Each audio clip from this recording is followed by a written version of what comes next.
Hello everyone and welcome to today's video. Today we're going to be looking at how I made the full visual effect shot you saw at the beginning of the video. Before we get started, I just want to say a massive thank you to all my Patreon and YouTube members. Without your guys' continued support, I don't know if I could provide free content here on YouTube, so I really do appreciate it. Of course, like always, I'll be providing all of the files I use on my Patreon, so definitely go make sure to check it out down below. Now, I will say this isn't going to be a traditional step-by-step tutorial, and so with that, I'm going to be using Blender, After Effects, Nuke, and Davinci Resolve today to showcase my professional workflow. With that said, I actually just released a full visual effects course all inside of Blender, so that link is down below. We're going to be diving into a ton of awesome shots, and so if you are wanting to learn visual effects, there is no better way than that course right there. Anyways, let's go ahead and finally jump into this video. So first of all, inside of Blender, we need to go ahead and camera track. So let's just go ahead and go to VFX motion tracking, and let's just open up our footage. Okay, so now that I have the footage in here, let's go ahead and track this scene. So I'm going to set up prefetch. Let's go ahead and set it to standard view transform. And now this shot is basically just a girl standing on an overlook, just looking out into this. And so it's going to be a super easy camera track. So first of all, let's go ahead and detect some features. And so that is looking good. Before I do that, let's actually set the freeze frame normalize, and I'm going to set the correlation to a 0.9, just so we can get a little bit more accurate data. So now let's detect the features. And I'm going to bump this threshold down, and then the distance will place it at an 80 for now. That's actually a pretty decent amount of markers, so that's what I'm going to leave it as. Let's go ahead and Control T and just track this forward, and you can see it goes throughout the entire footage. Now it is a super long shot today. I'm not going to be doing all of that, so what I'm actually going to do is let's just set it to 250, just end it there. Now what we have to go ahead and do is make sure we get out some of the bad markers in our scene. So I'm just going to go ahead and delete some of these graph sections down here, just all of the lines that are kind of going a little bit haywire. We just want to kind of manually delete those to get those out for our first camera solve. So now that we have that, let's just kind of do a fast little visual pass up here. Now, the only kind of moving shot is we do have like a car down here. And so if I come to this marker, you can see this marker moves ever so slightly. So I'm going to go ahead and delete that. And then also this lady right here has a few markers on her, and she kind of, goes back and forth. So I'm just going to go ahead and get out some of these markers around here, just so she doesn't actually get attached to anything. And so that is looking good. And I think Blender can now go ahead and solve this. So let's go ahead and come over to the solve tab. Now it is on a tripod, and so we can go ahead and select tripod. Then I'm just going to refine all of these and solve the camera motion. Hopefully we should get a good solve error. And so our first solve error is a 0.74. That's actually pretty decent. The big thing down here is I want to make sure this blue line is very smooth, which it is. It's very flat. And so that means that we can go ahead and clean up some of these tracks. And so I'm just going to push this up. I will notice that we're having some errors kind of on the border. And so that's usual because of the, lens distortion and stuff like that. And so that is looking all good there. So with those deleted, let's go ahead and solve our camera motion again. And we should get it down lower. I want to try to stick below a 0.3. This is kind of just, my typical tracking thing. If you're following the channel, you're probably tired of me doing this process just because it's so good, especially for what I use it for. So let's just go ahead and delete these tracks and solve the camera motion one more time. Again, we're just kind of trying to get this number as low as possible up here. Okay, so let's go ahead and get our scene set up. So I'm going to set background and tracking scene.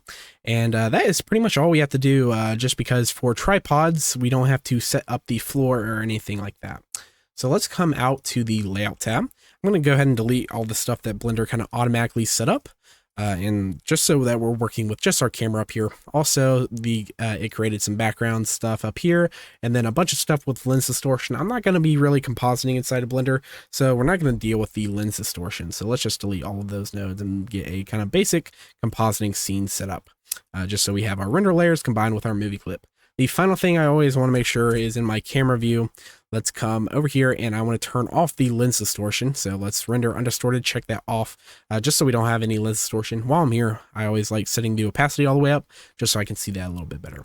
So now we have this scene. Of course, we have to rotate it. So what I like doing for tripod scenes, again, this is kind of a special case scenario. Let's go ahead and place a plane on the ground. And what I'm going to do is let's go ahead and move this around. So I'm going to actually bring a new window out here. We can go ahead and I'm going to just come to the top view, and we just need to position this. So I'm going to rotate there, and we'll just try to line up the floor plane of our scene. It's also very important to get that horizon line matching as much as possible. And so what you can do is just scale that out. We are having some weird kind of clipping issues over here. So what I need to do is go into the camera properties and we'll just bump up that clip start and end. Again, I don't know why Blender does that. It seems like it's been so long that Blender has had that issue. And so let's come out here. What I'm going to go and do is let's go into edit mode. I'm just going to subdivide this like, say like 100 times or something like that. All I want is kind of like a grid on the floor when I go into wireframe. And the reason being is I want to match the horizon line. And so we don't have that matching yet. I'm going to double head tap R again. And I kind of just want to play around with the rotation of the scene until we get a kind of good result. And so I'm almost there. We'll do it down just a tad. Something like that. That actually looks pretty decent. And so of course, we're not having anything sit on the ground. So it's not super important we have that correct. However, this is going to give us a good kind of connection point to the ground and our shadow that we're going to end up doing. So I don't need this ground floor anymore. We can go ahead and talk about adding in some of the CGI. So let's go ahead and do that. Before I want to do anything there, let's go ahead and play around with some of our render settings. So I want to go ahead and set it to cycles, GPU compute. We can turn the denoise on the viewport, but not on the the render. And then this is something I've been doing a lot recently, but playing around with this noise threshold. So we'll up the noise threshold here, and then I'll also increase it here for now. All this does is kind of make more noise in your scene. However, at the very end, we can go and change these values to get the highest quality settings. Just since I'm in kind of the creative stage, I like working like that. So now that we have all that, let's go ahead and import in our model. So I believe it's already in a Blender file. So what I can do is File, Append, and then let me locate that file. Okay, so here is my Blender file. I'm just going to select that ship object and import that into the scene. Now, this is an amazing model. I highly recommend you guys go check it out. I'll have a link in the description. Unfortunately, it is a paid model. And so, of course, if you are following along, you can kind of find your own free model if you do want to work along with me. So let's go ahead and position this. I'm not going to be doing any fancy animating. Of course, if you do want to do that, it's super easy. You would just kind of add some keyframes and stuff like that. But here's the basic kind of, where I want my ship to be. Let's kind of view that in render view. And of course, once it loads, it's going to be super ugly looking. And that's because we have to add in some lighting and some other data into our scene. So first of all, I don't see the footage anymore. So let's go ahead and get that back. I'm going to come to film, go to transparent and just get that back. Next, let's do some lighting, some fun lighting. So I'm going to go to the world properties. So let's go change this color to an environment texture. And I already have an HDRI. So I'm going to go import that in. Okay, so here is my HDRI. All I did was try to match it as closely as possible to some of the green mountains and stuff, and also the sun direction. So let's go ahead and let's view that just to see what we're working with. So we can see that we have some nice kind of green foliage here. And then we also have a nice sun to work with. Now you can see it's very blown out, and that's actually because we aren't in the correct color space. So let's go ahead and change that. I'm going to come down here and go to AGX. Again, I'm not going to be really going over all of the reasons why I'm doing these things. If you are interested into it, we actually go over and talk into depth about all of this stuff in my course. So again, link is down below. If you are a beginner, I highly, highly recommend it. But what we can do now is let's go ahead and I want to turn film transparent back on. We can see that we have some sun in our scene, but it's not being rotated correctly. Let's just go ahead and add a plane on the ground just so we can see some of our shadow. And so that is looking good. One thing I do want to point out right now is we're having a lot of kind of like bounce lighting on the bottom of my ship. So you can see here we have a lot of kind of that white bounce light. And so we want to correct that. But first, let's tackle the shadow. So our little girl right here, she is basically being casted on the side here, the side of her body right here, and then her shadow is down here. And so we need to match that as accurately as we can. So let's go ahead and do that. I'm going to bring a new tab out, and then what I can do is just go into the shader editor, and let's go ahead and go into the world properties. Once we're there, we can go ahead and with the Node Wrangler add-on installed, I want to go ahead and Control T to add a texture coordinate and mapping node. Then we can just play around with some of this rotation. And so we can, make the shadow go down here. Then I also believe we can go ahead and, play around a little bit with the Y. So now you can see basically the shadow is going down and to the left, which is exactly how it is on this lady right here. And so that's how we know it's accurate and, positioning like that. So now that we have some basic lighting, what I want to go and do is play around with some of this shadow plane. So of course we do need to have the correct materials onto it to avoid kind of this bounce light situation. So let's go ahead and add a new material. So I'm going to hit new, just going to name this ground. Then I'm going to come over here. Let's go ahead and add in our footage. So I'm going to add a image texture and open up that clip. Okay, so with that added, let's plug the color into the base color there. And I'm going to Control T, just add the texture coordinate mapping node again. I'm going to place it to window this time, just so it's projected from the window view. And then finally, we do need to mess around with a little bit of the reflection data. So I'm going to up the roughness and decrease the specular just to get out some of those harsh kind of reflections. So that matches much better. I do want to try to match it as closely as possible.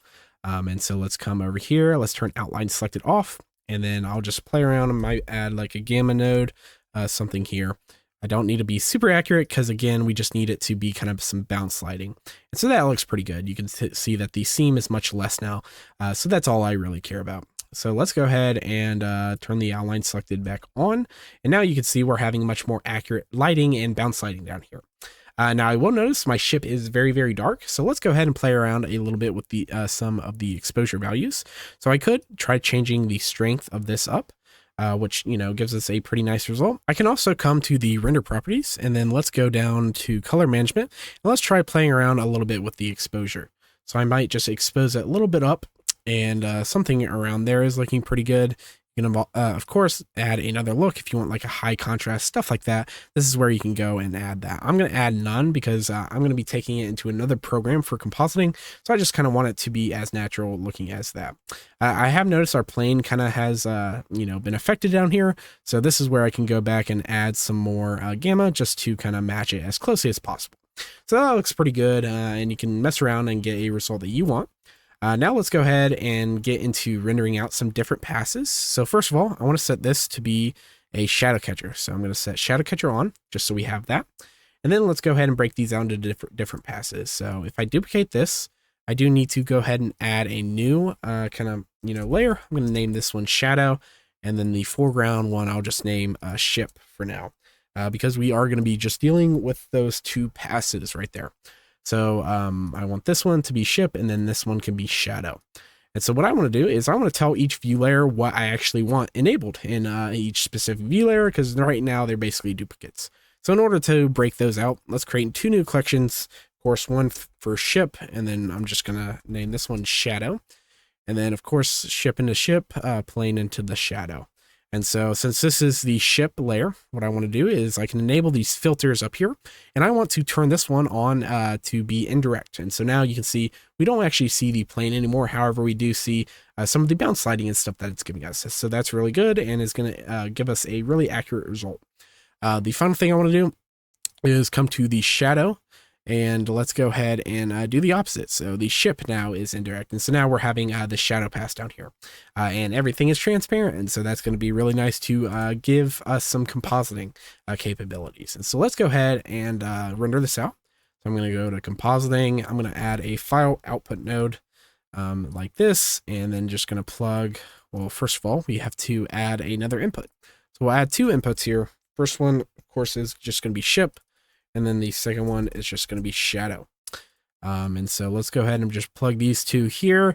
Now this is where you can go and denoise and, you know, get some higher render settings out if you want.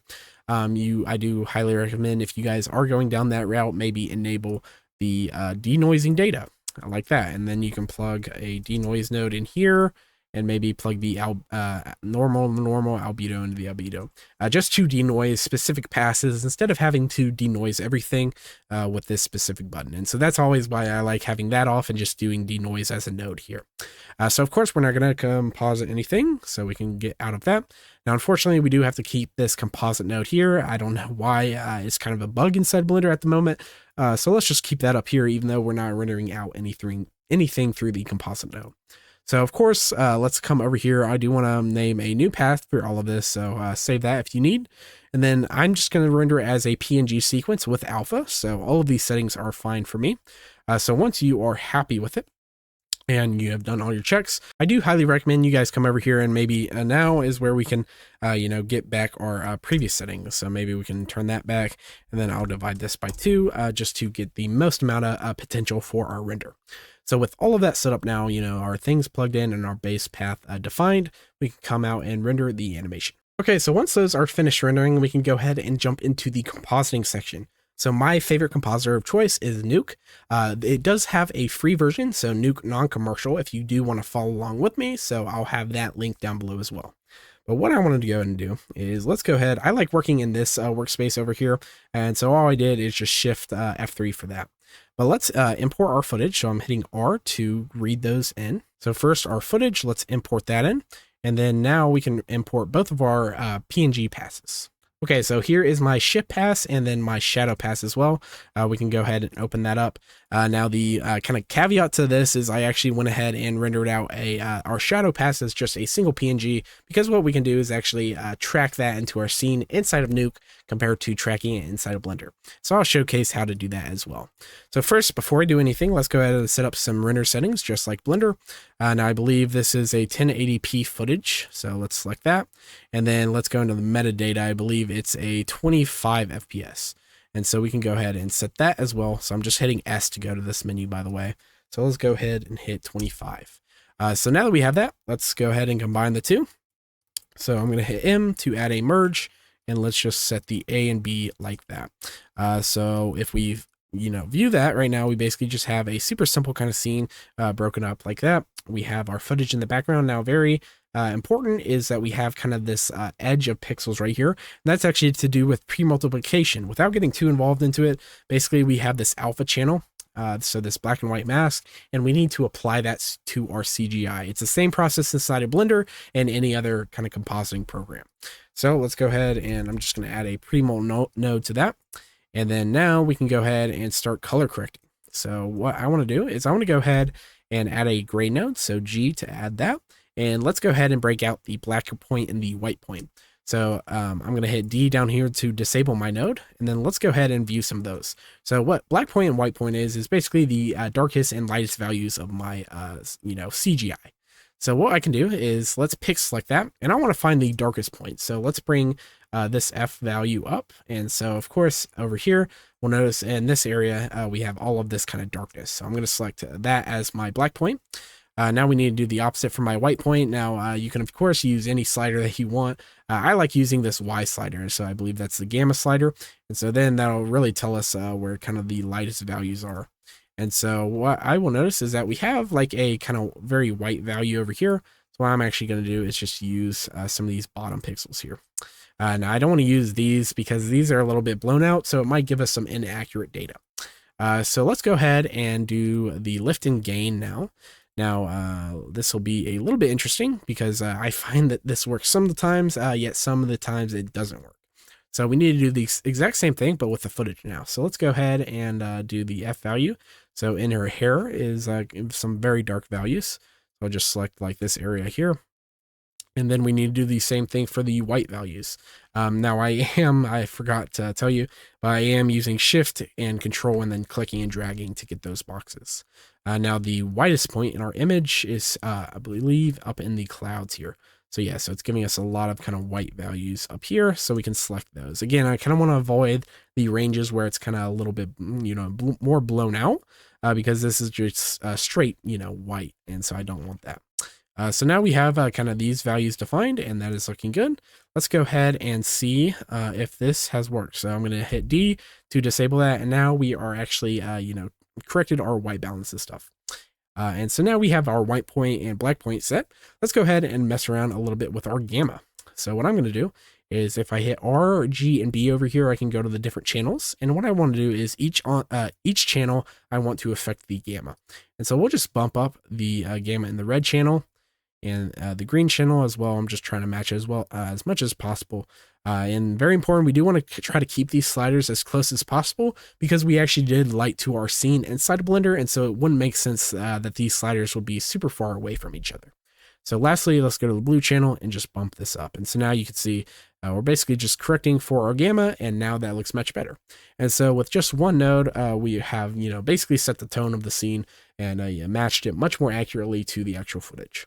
Now let's go ahead and talk about getting our shadow in. So if I come view my shadow now, and then I'll hit A to go into the alpha channel, you can see that we have this singular image. Now, when I was rendering it out, I just wanted to save on some time, so I just rendered out the first frame. And so we need to go ahead and track that into our footage now. So what I'm going to do is we'll add a tracker node over here, and I just want to track some of the points in the footage. So let's add 2 trackers because I do want some rotational and scaling data as well. So the first tracker we'll just place on this little tree right here. And so I might, scrunch that down a little bit, something like that. That'll be fine. And then I want a point kind of further away from it. So we'll do like this house right here is decently far away from it. So then we can use that. And then once we track both of these things, it'll actually provide us with some rotation and scale data. So let's go ahead and hit this play button to go ahead and track those forward. Okay, so they made it to the end of the clip, which is really nice, and they tracked it pretty well. So this is going to give us a nice little tracking marker. Very important, my shadow was on the first frame. And so whatever frame that you rendered out, if you are doing this method, you always want to come to this transform tab and just set the reference frame there. And so again, my reference frame is 1, and so I'm just going to leave it there. Now let's go ahead and export out the transform match move, and I'm just going to create that. Now I just like baking my nodes to not have like a live link because I can always re-export that, and it just saves up some clutter of my viewport. So now that we have that, let's plug that into our shadow. And now if we go ahead and I'll add a grade node and just set the mask to be the alpha of this plate that we have here. So now in theory, for now, we'll just decrease the offset just so we can see everything. But in theory, now, no matter how we move out the shot, you can see that we are actually tracking with our shadow. And so that looks pretty good. One real quick thing is I'm going to increase the motion blur. We'll just do to 1, just so we have some motion blur into our actual movement. So that is all looking good. And we pretty much have the entire thing set out. So let's go ahead and, let's do a better job with our grade node. So I'm just going to reset all of this. And first I want to decrease all of my highlights. So that is the gain, because shadows don't have any of the highlights. So that looks pretty good. Next, we can mess around a little bit with the gamma here. And I'm not noticing any, harsh shadows down here. So what I'm actually going to do is let's go ahead and blur this. I'm just going to add a blur node and just blur this ever so slightly, because again, this shadow is pretty disconnected in space from the ship. If the ship was right on top of the ground, then it would be much sharper. However, it's not, and so we'll have to blur that accordingly. Something like that looks pretty good. So everything is, kind of set up. What the big thing that we notice right now is we actually don't have our lady cut out. And so the ship is kind of on top of our lady. And so you could, of course, come in here, add a roto node, and then try to rotoscope out her. However, I actually like using After Effects for that. So let's go ahead and hop inside of After Effects and actually get a mask of our lady. Okay, so inside of After Effects, let's go ahead and drop in our footage. And then I'm just going to create a new composition. Now, After Effects is great for kind of rotoscoping and stuff, primarily because of the rotobrush tool. So let's use that. And we do need to double click inside of there. So we're at its own layer right now. What I'm going to do is I'm going to rotoscope out her, but also this overlook section right here. And so we're going to get really involved into how to actually get that out. Very important for this scene, and something that we're going to have to watch out with is that she has a lot of hair and stuff like that. And so we're wanting to kind of mask that out as much as we can, and we'll get into some of the techniques there. So first of all, let's get the ground area. So I'm just going to grab all of this down here. And now we pretty much have the ground. Again, our ship and everything is kind of up here, and then our shadow down here. So really these points are the most kind of, important points. And so I'll just leave kind of the middle section of her legs there. I don't really care too much since we don't actually have any CGI there. So let's bring it up here and like that. Now I'm also not going to worry about kind of her arm cutouts here. You'll see why in a little bit. As I show you some of the kind of reasoning behind some of the visual effects shots that we have to do sometimes. Now it is giving us this thing down here. We do want to make sure we are working in the full resolution like that, just so we can have more pixel data to actually use. And so I just, again, want to kind of do this. If you ever do have to erase something, by the way, it's Alt. And so that'll just bring up that. And so we can get rid of all of that. So down here, try to get rid of some of her purse. Again, kind of knowing where my CGI is very good for this shot, because now I know basically the upper portion of her body is the most important part for me to actually mask out and make sure that that is correct. So now I'll notice we have a little piece here. So let's get that. And now about the hair. And so the hair is always something that we have to worry about when we're talking about masking. And so this isn't really a great shot for that because it's going to be very hard. It's a 1080p footage. And so a lot of these pixels kind of blend together, but also the hair moves a lot and it's very kind of color to the background. And so you'll see in a little bit, but the reason we actually chose a darker ship CGI is to actually help us blend it in as much as possible. And so we'll get into a little bit of that in a little bit. So let's go ahead and get some of the hair detail. Now to do that, I'm going to bring out a new tool, the Refine Edge tool. So with this, I'm just going to select all of the edges that are kind of, very hair-like, and so we'll just select all of that up here. And now you can see After Effects basically has a mask that's trying to get out all of that hair data. I'll also see we have some hair, kind of particles in here, so I might also come here and add some more of that data just to get that edge refined as much as possible. Now this is where you can kind of come frame by frame and just make sure that everything is looking accurate. And this is kind of the painstaking process of going every 5 frames, making sure it's accurate. Now I'm just going to leave it as this. You can, of course, if you are doing this, go very involved and make sure the mask is as accurate as possible. What we can do once we have that and we're happy with it, let's go ahead and freeze the animation. Okay, so once that has had a chance to actually freeze and bake out, you'll have something that looks like this. And so we can see that we have our lady right now. And then if we just quickly add a new, we'll add a solid layer just to kind of demonstrate this. And I'll put this down below. We actually have some of the hair cut out. And so this is actually a pretty nice result and will get us kind of 90% of the way there. There is some special stuff that we can do inside of Nuke to actually get this a little bit better. Now what I could do also is I'll come back here and I do want to use motion blur. And so that'll just use some of the motion blur and vector data to kind of blur those edges a little bit. So now that we have that and we're pretty happy, let's go ahead and render it out. Now what I'm going to do is I'm going to render it out as a video file. And so that video file we can convert into an alpha channel. So let's go ahead and do that. I'm going to file, we'll export to render queue. And then in here, what we can do, instead of RGB, we want to be using the alpha. And so once I select that, you'll see nothing has changed, and that's because the preview doesn't update there. But once we render it out, it will render as a black and white mask. So once we're happy, we can set a new folder location here, name the file whatever you want to, and we can hit save and finally render the final mask. So back inside Nuke, let's hit R to read that file in. So here is my MP4 file. I'm just going to open that up, and very important, let's double click both of these. And I'm just going to go to the dope sheet over here, and I do want to make sure both of them start at the exact same frame. And so frame 1, that is always good, just a very nice thing to kind of double check. Speaking of which, let's just go ahead and double check that this read one also does the exact same. And so all of them start at frame 1, which is very nice. So let's go back into our view menu and let's go ahead and enable that. So what I'm going to do is I'm basically going to have another layer over top of all of my footage to have basically what's called a holdout. So let's go ahead and add that in. So I'm going to hit M, add another merge node down here, and I want to merge our footage back over top of itself. So let's go ahead and come over here.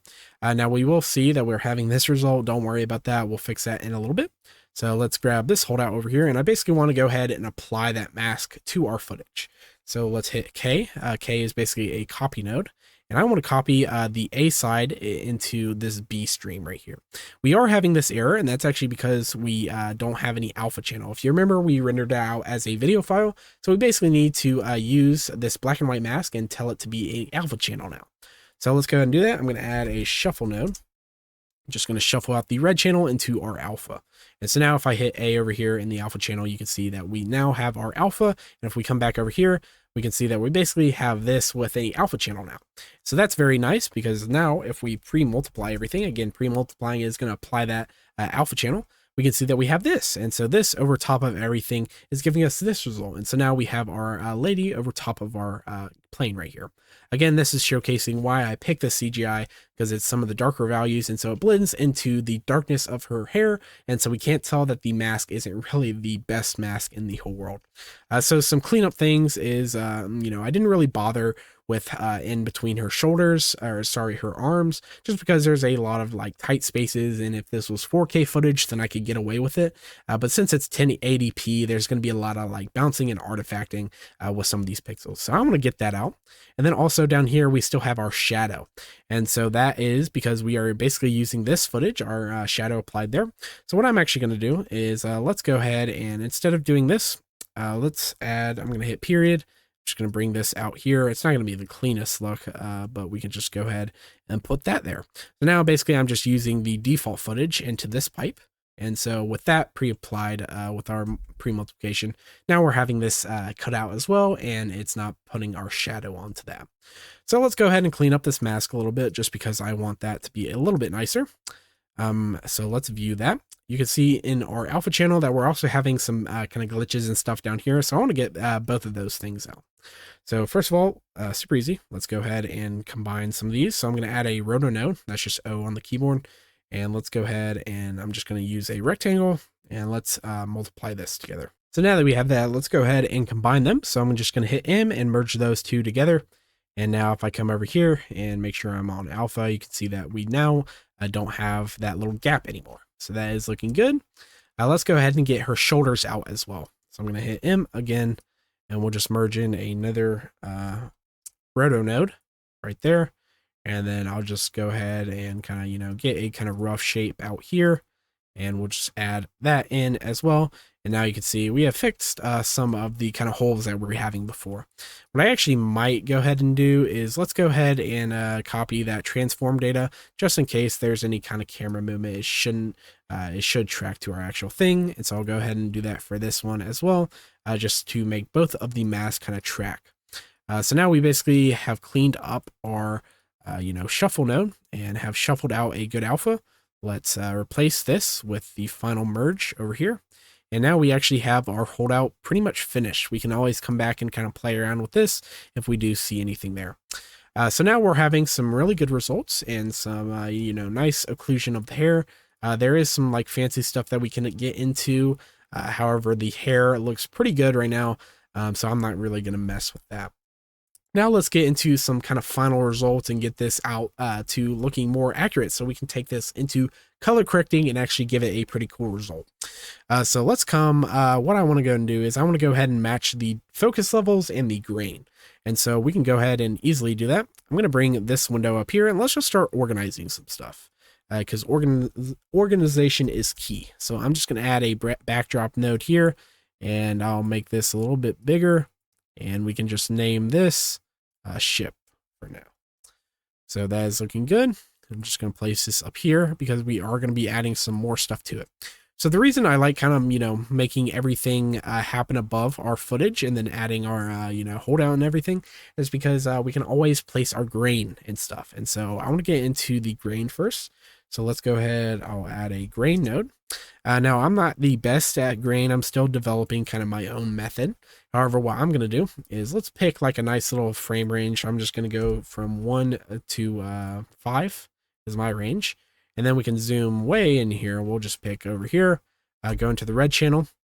And I want to try to find some like similar luminance values. And so you can see over here in the red, we have some similar luminance. And so first of all, I noticed that the, size is a little too big. So I'm just going to turn that down. And then the intensity will turn down a little bit just to kind of match that. So now you can see without it, we don't have any grain. And then with it, we can see that we're matching the grain between the two a little bit more. Let's go to the green channel. So green, we'll notice that the green channel has way too much. So let's turn that down. And then finally, the blue channel, also way too much. So let's turn the intensity down there. So now we have added some grain into the shot. Now you do have to watch out for some of these highlight areas because the highlights, have a lot of grain into it. So you always just want to kind of go to your highlight areas here and just make sure you're not overblowing some of those. So I might turn these down just a little bit right there. So that looks pretty good and, matches the grain ever so slightly. Let's go ahead and defocus everything. So I want to do that before I actually apply my grain. So let's defocus. Just going to place that there. And then let's just zoom really tight in here. I don't really have a great reference of where the ship is in Z space. But actually that one focus level actually looks pretty good. So that's what I'm going to stick it with. Okay, so now some final touches I want to add. There's not a lot of depth in this shot. You can see that we have some haze on the mountains. However, I always like to add some atmospheric elements, such as a little bit of haze, a little bit of fog, stuff like that. So I kind of have my own method of doing this. Again, I don't know if this is kind of the best method, but it's the method that I love to use. And so let's go ahead. I'm going to add a noise node. And so this noise node, all it is kind of just a black and white noise. I do need that, camera move transform. So let's go ahead and plug that noise in here just so it actually tracks with our scene. So now that we have that, let's go ahead and merge that into our stream. So I'm going to merge this after my CGI pass. So it's going to be on top of the CGI pass. So now that we have that, we have this result. This is kind of, way too much. So what I want to do is let's bring this out here. I want to go ahead and add a, roto node, so O on there, and let's add some kind of haze and fog on the back of the ship.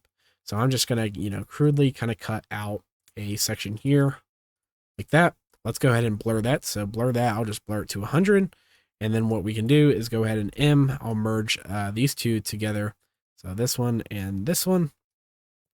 Actually, let's go ahead and just merge these two together, and I'll do the transform after this. So once we have these two merged, you can see that this is the result we're getting. We need to change this from over to multiply. So now we basically have this result. And then let's go ahead and copy that back into the stream again, because we want to apply that as our alpha right now.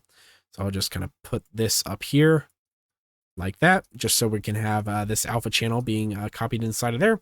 And then finally, we do need to pre-molt. Just to apply that alpha on top of everything. And now with all of that set up, we basically have some haze on top of here.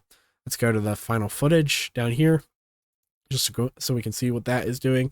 But yeah, so now you can see we have some haze and stuff on the back here.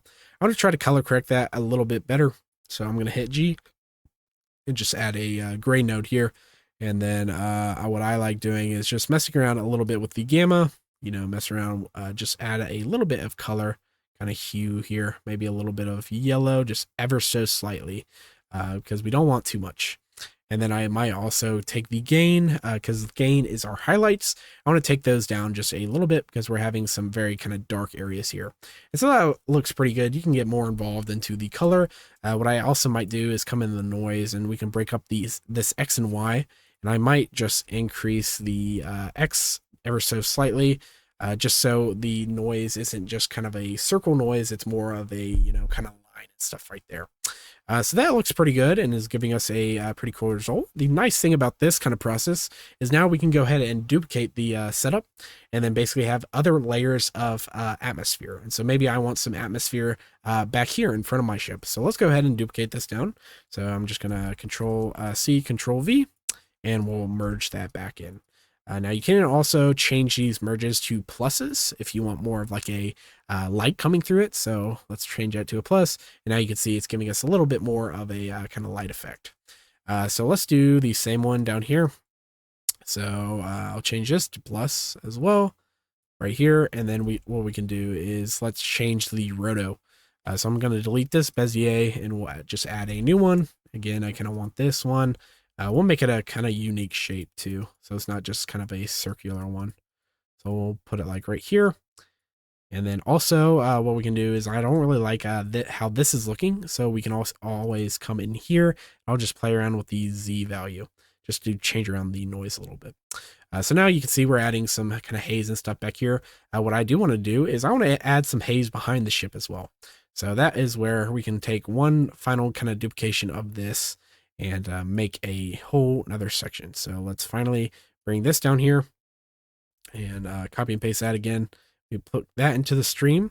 And of course, let's change our roto node to make some haze back here. So I'll play around a little bit. I don't like that kind of harsh edge we have going on back there. But yeah, just add like a little bit back here. I do want to play around with the Z value just so we don't double up right here. So I'll just play with that kind of value. I might also bring some of these up here to kind of get the clouds area up here. And then this one, I'll just change it back to over like that, just because it's further in the background. And then I might also increase my gain, something like that. The nice thing here is if I click this and hold Shift X, I can switch the nodes. And so now we actually have fog behind our ship. So you can see there, we now have, the ship on top of that fog. So that is all looking good. And, everything is cut out at the end. Now some final kind of post-processing things I always like to add. Let's go ahead and add some chromatic aberration.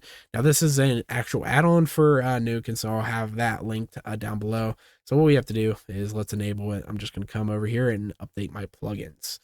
So now with that, I can add in my chromatic, if I can type chromatic aberration. So now that we have that, we can plug this into the stream. And the nice thing about this is I honestly find the default values for 1080p footage are, perfectly fine. And so if I enable and kind of disable that, you can maybe see a little bit. If I actually view that, you can see a little bit of what it's doing. It's adding some chromatic aberration into the shot and a little bit of lens distortion. So that is looking good. Another thing I've also been playing around a little bit recently is another kind of add-on. These are basically called gizmos. They're free add-ons off of online, but let's add this lens engine. This is basically a kind of one-stop shop for all of these different lens effects, such as lens dirt, chromatic aberration, lens distortion, all of that, even flares and stuff. Now I'm just going to be using it to add some kind of, atmosphere and stuff on top of my thing. So I don't need, let's turn the cores all off. So I don't need that core. I don't need the core rays or the extra shape or anything, just because we don't have any kind of light source in our actual footage. If I, was doing that, then I would maybe mess around a little bit with that. So I don't believe we need any of these things. Let's go ahead and do some lens pieces. So the, little ones are those. Let's go ahead and I want to blur those. And then we'll go and mix that down a little bit just to do a little bit right there. And then we can go ahead and add some big pieces in as well. And so with that, we'll just play around a little bit with that. So just adding in, a little bit of fill like that. Now I believe the only other thing I want to do is, well, maybe, there's a little bit of bloom right there. I also like this edge bloom, I believe, and edge shimmer. Just adds a little bit something extra to kind of the edge of frame. And don't worry, it's going to take a little bit to load. But there you go. We can see that we're having a little bit to do with the frame here. And that's pretty much where I'm going to leave it there. The final thing that I could maybe do is add some extra lens, effects on top of it. So what I'm going to do is let's, before we do all of this stuff, I'm going to go ahead and bring some lens PNGs inside of here. So this is the Action VFX lens kit. And so it has some awesome kind of lens effects in here. I'm just going to do like, we'll do like 6 and 25. We'll put both of those in here. And then what I want to do is let's go ahead and merge them together. So M to merge those two like that. We do need to set this instead of over. We'll do plus because I don't believe they have alpha. Where's plus? There we go. So now you can see we're basically just combining these two. We do need to go ahead and format that down because you can see it's a huge kind of format. So we need to format that to 1080p. So we'll just go ahead and, reformat that to 1080p. So it's like that. And let's go ahead and I want to, first of all, let's desaturate it. So let's add a saturation node. I do want to add that after this. And then we'll go ahead and turn that all the way down. Again, we're just trying to get this black and white. Now, the next thing we need to do is we need to go ahead and let's go ahead and merge it.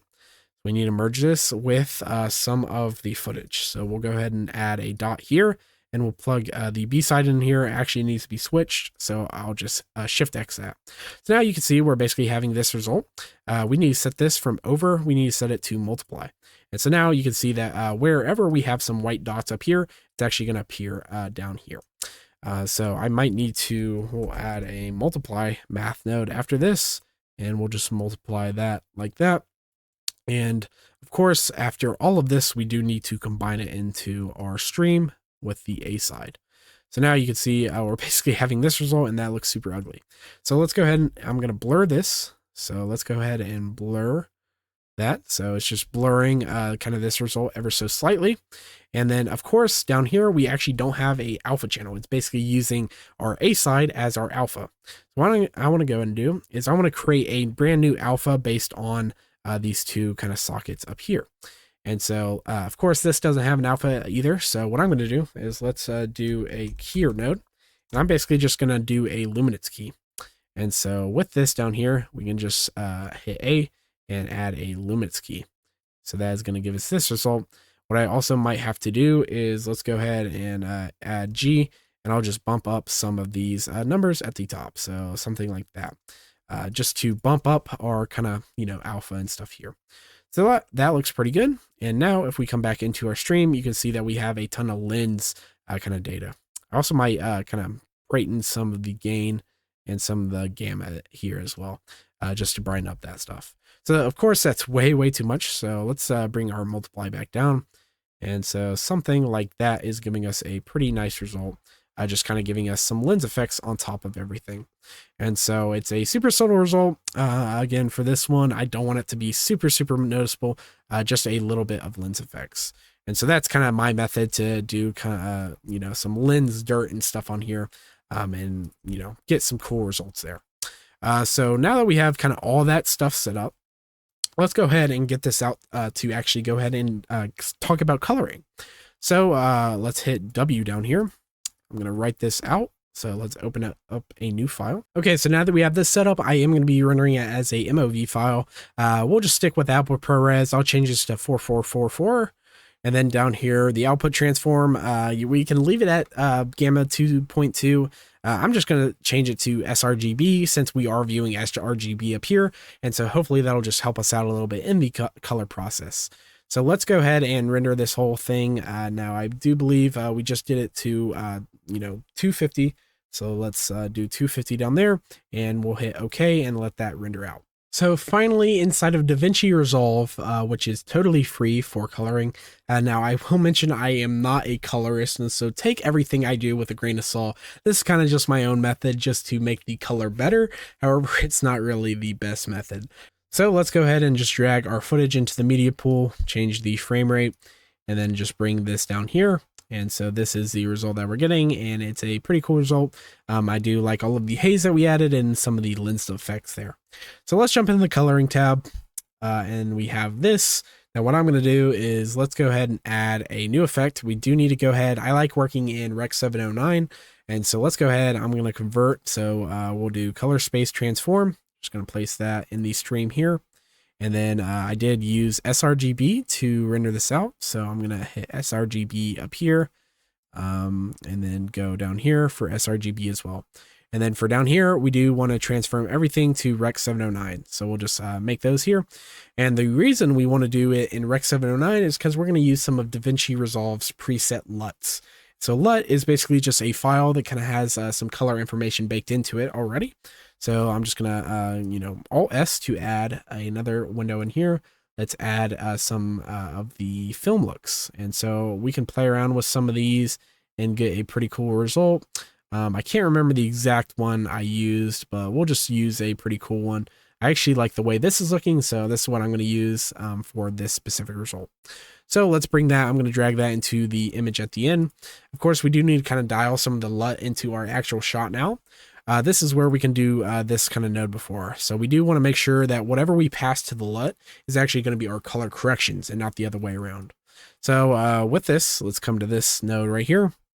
And let's mess around with the lift gamma gain. So the gain is the highlights. Let's come over here. Now I'm going to be using this waveform down here to kind of, look and make sure that we aren't clipping on any of the kind of color values. So very important there. So once my gain is, somewhere happy, I like it. Let's come up the gamma a little bit. Again, I don't want to go too crazy up here because we are starting to lose a little bit of data up in these kind of cloud regions up here. So I just want to kind of keep my eye on that. We'll also increase the kind of lift just a little bit, just because I noticed we were having some, some values down here that we're clipping as well. Now this is where you can we'll go ahead and add a new kind of range. I like just, separating them. For a little bit of saturation, we'll just add a tiny bit of saturation in there and then just decrease the contrast. So that is looking pretty good. What I actually might do just real fast is I noticed that she is a little bit too saturated for my liking. So I'll just quickly kind of add a new node over here. We'll just make a kind of new little quick window. I'll just make a circle and we can kind of, envelop her in that little ellipse right here. So something like this, and we'll bring it here. And then I can also track. The nice thing about tracking inside of Davinci is it's super quick and easy. So we can come over here and I'll just hit this button to track forward and backward. And so now with whatever we applied there, it'll actually, track with her body. That is looking good. Let's go ahead and with this selected now, we can just decrease a little bit of that saturation just so she's not that saturated in the back. And then I also kind of want to look at her hair values. I might want to bring those hair values a little bit down. So we'll just decrease the lift ever so slightly.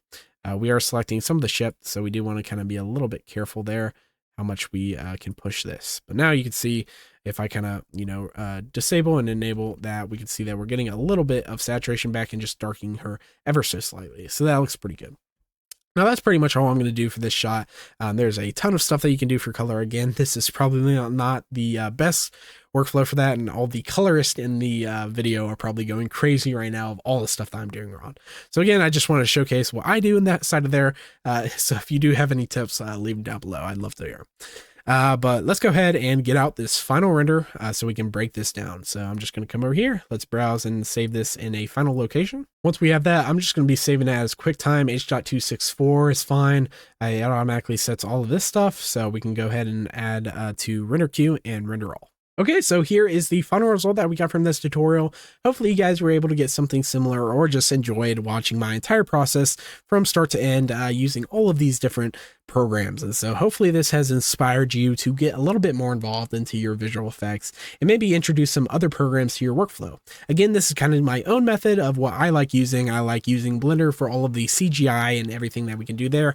And Nuke is a great tool for compositing because it's the industry standard. And so there are a lot of tool sets and stuff specifically catered to compositing. So if you take anything away from this video, I want you to take away to go ahead and do your compositing outside of Blender. Blender is notorious for having a terrible compositing side of things. So I highly recommend you guys check out After Effects, Davinci Resolve. It has Fusion, or Nuke is what I used in this tutorial and is my preferred method. And then finally, we took that inside of Davinci to get a final color grade there. Again, not the best, but was able to get a pretty interesting result. But hopefully you guys learned a thing or two. I do have a Patreon, so I'd highly recommend that you guys go check that out if you do want these files, or just check out all of the perks I offer. Also, again, if you do want a more step-by-step approach for learning visual effects, again, I do have that course linked down below. You can go check out the trailer and maybe decide if you want to go ahead and take the plunge or not. But anyways, thank you guys so much for watching. If you have made it this far in the video, I'd greatly appreciate it if you liked and subscribed, as it would help me out with the YouTube algorithm. But anyways, thanks so much for watching, and I will catch you in the next video.